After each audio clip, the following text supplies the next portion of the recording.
俺が生きてちゃルキアに力が戻らねえんだよ。殺す気で連れて行ったやつが何言ってやがる。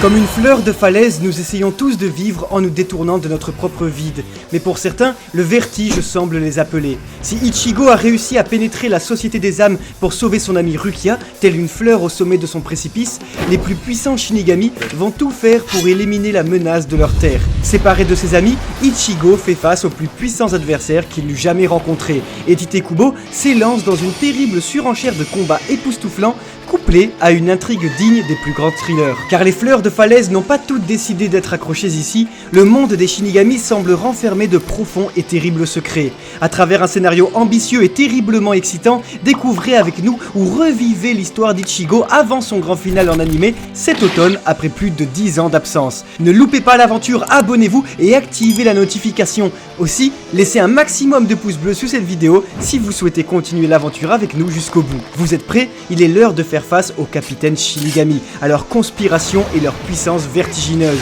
Il est temps de faire face à la défaite et à notre propre vide, car un regard vers le bas et c'est la fin. Bienvenue dans le monde des Shinigami où pour Ichigo Kurosaki, un seul pas de travers signerait une mort certaine.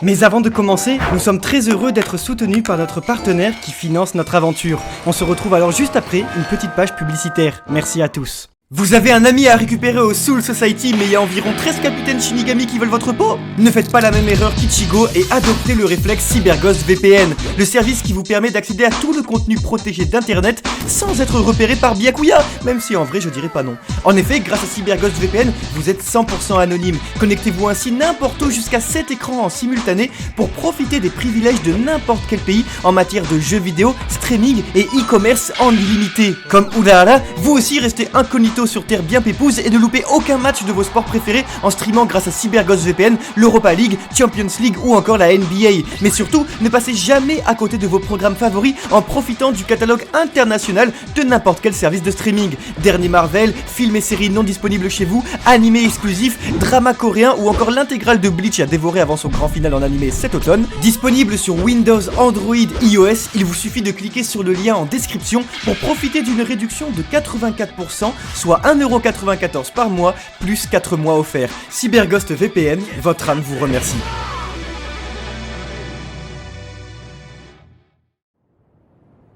Shinigami ni naro. Shinigami ni nareba, seirei-tei ni sumeru. Ano naka wa sumiyoi basho to kiku. ああ、死神になろう。 C'est l'histoire d'un chien qui avait un rêve. L'histoire d'un chien errant et de son étoile. Vice-capitaine de la 6ème division, Renji est venu à la rencontre d'Ichigo en enlevant son brassard, afin que son capitaine et accessoirement grand frère de Rukia et accessoirement beau gosse ne retrouve sa position. Pour sauver l'ami d'enfance de Renji, Ichigo va devoir paradoxalement passer sur le corps de ce dernier. Je rencontre ici le premier écueil de Bleach qui trouve dans sa surenchère une façon peut-être trop primaire de faire évoluer son personnage. En effet, nous apprenons que les vice-capitaines et capitaines doivent diminuer leur force sur Terre, autrement leur énergie spirituelle influencerait trop les âmes environnantes. Ils sont ainsi 5 fois moins forts sur Terre, quand je vous disais que Kubo adorait multiplier ses échelles de puissance. Ainsi, Renji est fort, très fort, mais Ichigo, lors de son entraînement, a réussi son plus grand exploit qui n'est pas une compétence physique, mais bel et bien morale, celle d'être prêt à tuer, à abattre comme nous l'avons vu en première partie du Soul Society, sa lame pour protéger. Comme il est quelqu'un d'essentiellement bon, il lui est impossible de faire le mal. Or, tuer est mal. Ainsi, il doit tuer pour protéger. Un paradoxe philosophique quelque peu primaire, mais qui fait le taf. Malgré le Chikai impressionnant de Renji, Ichigo parvient à vaincre le vice-capitaine et je commence à me dire qu'il roule un peu trop sur tout le monde. Cela dit, le combat était très acharné et les deux combattants sont presque à égalité. Ichigo a atteint sa limite, en tout cas pour le moment. Le postulat impossible de départ est donc toujours respecté. Renji, cependant, événements brille davantage dans son histoire. Véritable chien errant, voyant son futur capitaine lui dérober sa seule étoile, son ami, dans les bidonvilles de Lukongai. Le jeune homme a fait preuve d'une très grande abnégation en étant heureux pour elle alors que lui il a dû faire tous les concours seul afin d'être sous les ordres de celui qui a volé sa seule amie encore en vie. Tite Kubo le mangaka parvient alors habilement à griser ici les motivations plurielles des Shinigami à l'aide d'un personnage rentrant en opposition avec l'ordre établi car souhaitant sauver son ami. Si Rukia devait mourir, alors Renji ne serait plus que le dernier chien errant du Lukongai. Ainsi, si le mangaka parvient à hétérogénéiser les sentiments des Shinigami vis-à-vis de l'exécution de Rukia, il fait cependant converger le manichéisme de l'œuvre autour du personnage de Byakuya, son grand frère et capitaine de Renji. Décidément trop dégoûté par sa défaite. Après, pour sa défense, Renji est parti seul en enlevant son brassard, voilà. Sa demande de révocation est cependant rejetée par les autres capitaines et Byakuya passe à nouveau pour le grand méchant sans cœur. J'ai d'ailleurs remarqué grâce aux appendices qu'il portait la tenue de chef de famille, indiquant qu'il est le maître de maison à son jeune âge.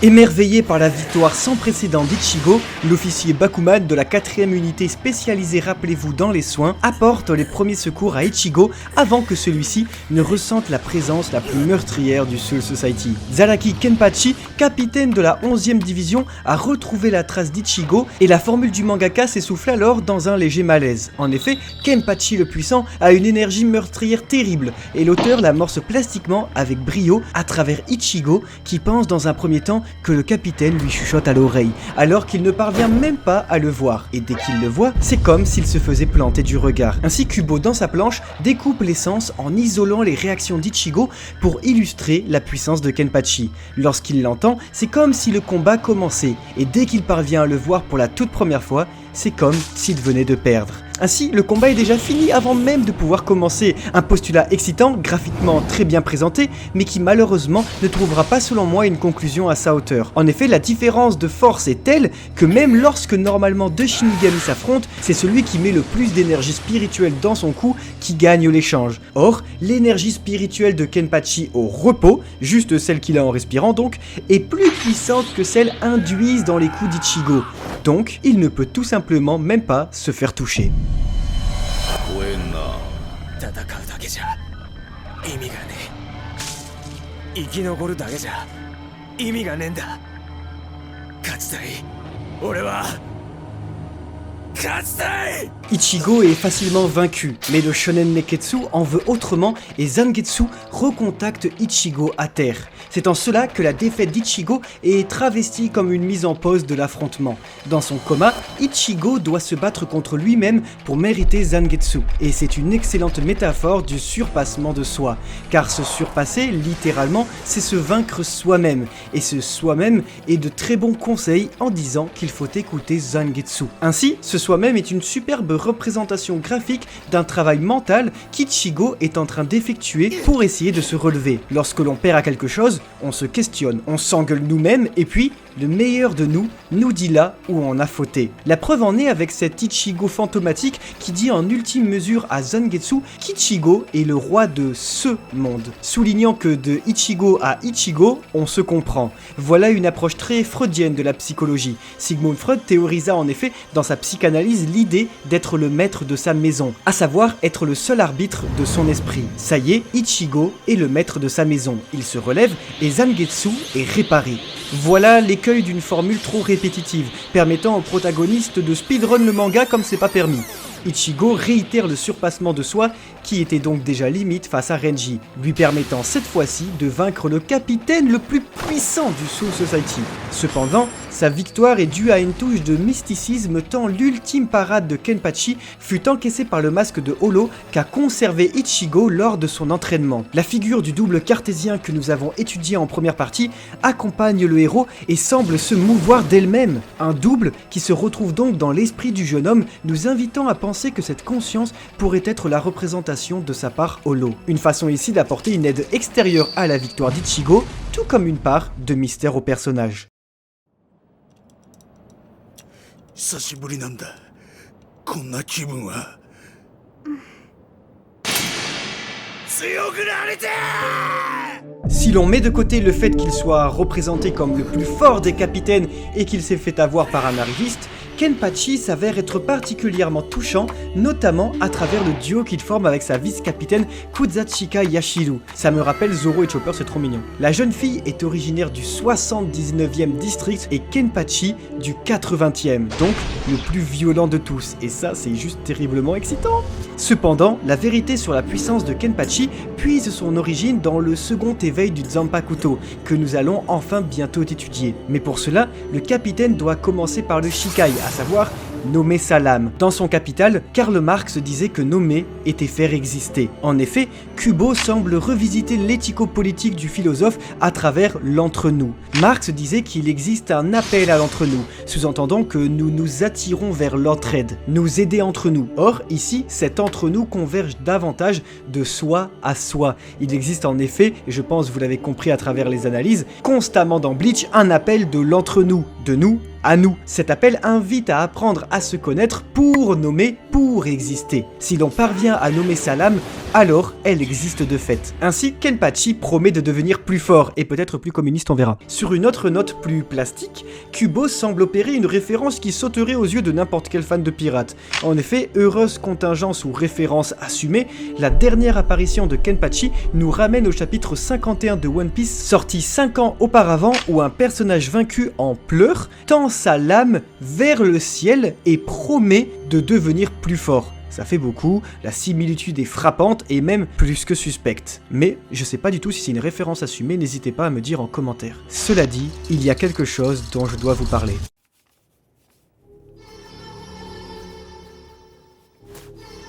Ichigo pénètre la Soul Society. Au même moment, l'alerte maximale est déclarée dans le Seireitei.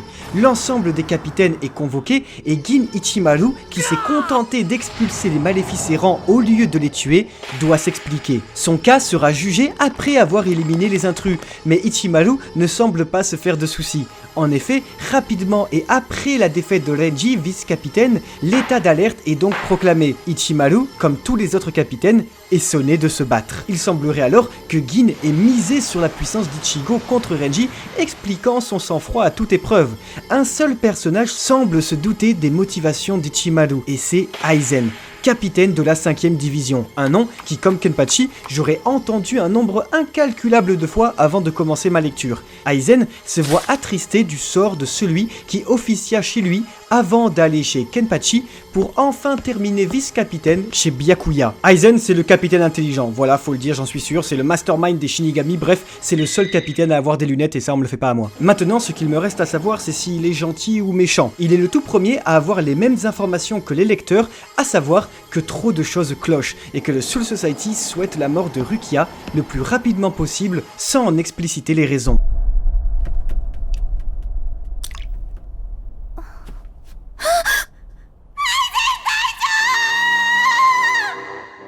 Mais le plus mystérieux est qu'Aizen se dit certain que tout cela le concerne, avant d'être interrompu donc par l'alerte générale. On retrouve dans cette véritable intrigue de thriller un véritable pattern graphique de la part du mangaka. En effet, les Shinigami étant plus ou moins tous habillés du même kimono et des mêmes sandales traditionnelles, l'auteur joue de leur tenue pour placer en amorce un personnage épiant des discussions privées, sans que nous puissions savoir de qui il s'agit réellement. En plus de garder l'identité secrète de celui qui espionne discrètement Aizen, Kubo réitérera la technique en nous laissant croire qu'il s'agit du même espion qui épie Inoue alors que nous pouvons en rien le savoir. En effet, Inoue et Ishida se voient également espionner et l'auteur joue de l'amalgame en introduisant, j'en suis sûr, un personnage qui n'aura rien à voir avec celui espionnant Aizen. Ainsi, forcé de se creuser les méninges, le récit passe à un rythme bien plus soutenu, avant de s'arrêter brutalement, et je peux vous garantir que je m'attendais tout sauf à ça quand j'ai lu le titre du volume 12, tel une fleur de falaise. En effet, après ses doutes envers Ichimaru, Aizen est retrouvé cloué sur un mur. Voilà. Bon, à nouveau, je vous rappelle qu'il a des lunettes et qu'on ne tue pas aussi facilement quelqu'un qui sait réfléchir dans un shonen. Cela dit, voilà une décision scénaristique très osée, d'autant plus après nous avoir présenté la 4ème division comme les guérisseurs des Shinigami, puisqu'en effet, c'est leur capitaine Retsu, beaucoup trop classe cette meuf, en personne qui valide sa mort. Donc la personne la mieux placée pour l'indiquer de tout le Soul Society. Alors voilà ma petite théorie des familles, soit Retsu est de mèche avec l'entreprise d'Aizen tant personne ne viendra contredire son verdict, soit Aizen a utilisé un corps ultra réaliste comme sait le faire Urahara. Mais, aussi fin que moi, le capitaine de la 8ème division semble être un très bon ami et se doute de qui a pu faire le coup. どれ一応顔を拝んでやっか。おいルキアちゃん。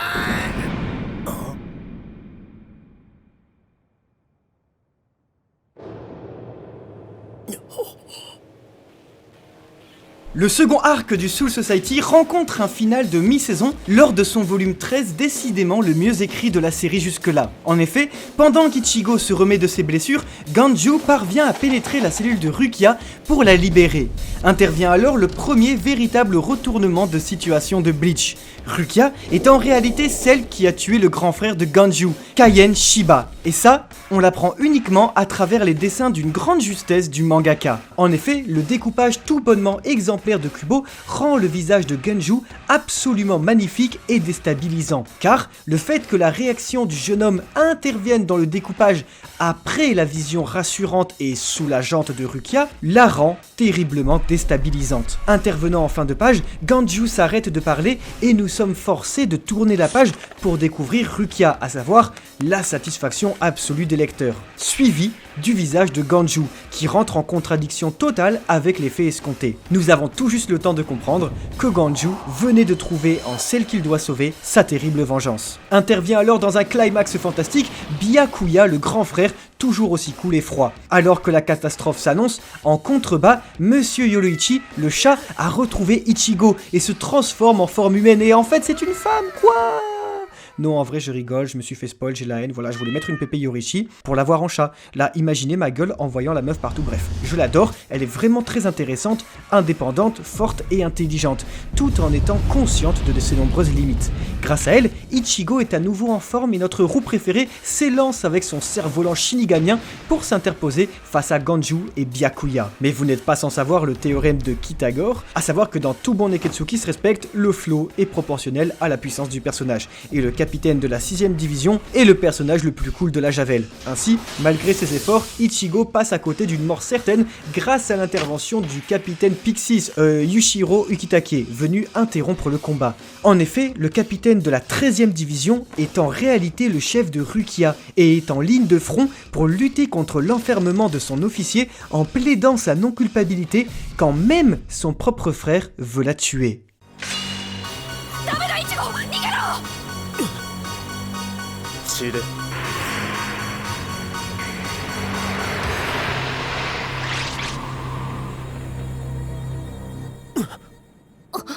Profitant de l'occasion, Yoruichi s'élance pour récupérer Ichigo tout en montrant à Byakuya le sexy ce que c'est qu'un véritable Shimpo, déplacement de Shinigami.